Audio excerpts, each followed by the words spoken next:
Indonesia Corruption Watch atau ICW menemukan setidaknya 56 mantan narapidana kasus korupsi ikut serta dalam proses pencalonan sebagai anggota legislatif pada pemilu beberapa bulan lalu.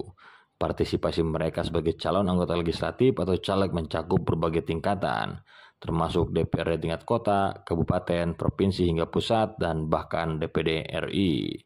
Dari puluhan koruptor tersebut, ada beberapa koruptor yang berhasil mengamankan kursi anggota dewan.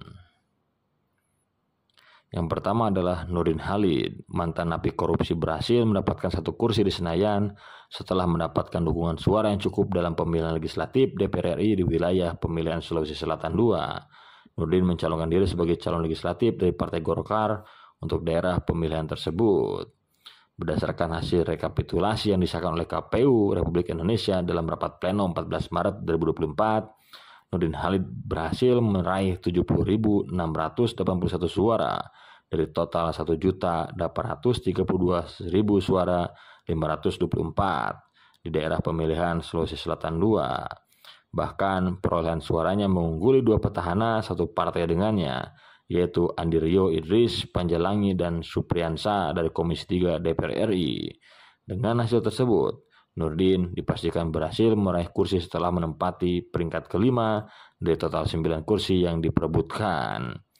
Nurdin sebelumnya terlibat dalam kasus korupsi penyelundupan gula impor ilegal sebesar 73.000 ton dan distribusi minyak goreng 16 Juni 2004.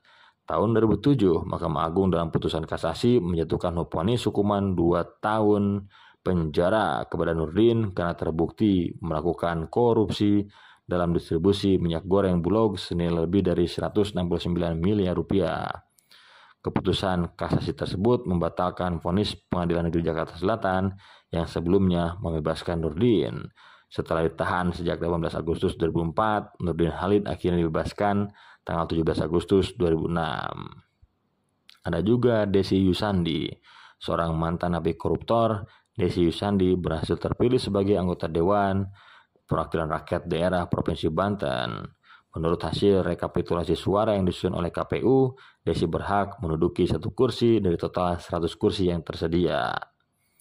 Desi Yusandi merupakan calon legislatif petahana dari Partai Golkar yang menjadi satu-satunya mantan narapidana kasus korupsi yang berhasil lolos menjadi anggota DPRD Banten.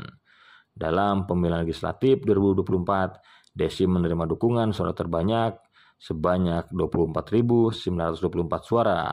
Dengan perolehan suara tersebut, Desi berhasil memenuhi 1 dari 7 kuota kursi yang tersedia di daerah pemilihan Banten 8